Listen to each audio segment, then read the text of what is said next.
मुलींमध्ये कधी-कधी दर महिन्याला 2दा पाळी आली किंवा जे महिन्याच्या महिन्याला यायला पाहिजे त्याच्याऐवजी 15 दिवसांनीच पाळी येतेय, 21 दिवसांनीच पाळी येतेय, असं होऊ शकतं.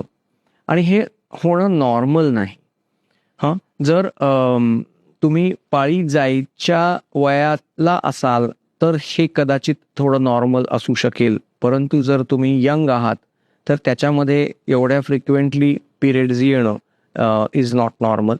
आता हे हॉर्मोनल इम्बॅलन्समुळेही होऊ शकतं किंवा गर्भाशयाच्या पिशवीला काहीतरी आजार असल्यामुळे सुद्धा होऊ शकतो. उदाहरणार्थ फायब्रॉइड्स आहेत, तर फायब्रॉइड्समुळे अंगावरून जास्त जाणं, ब्लिडिंग जास्त होणं, ॲट द सेम टाईम लवकर पिरियड्स येणं, both of the things can happen.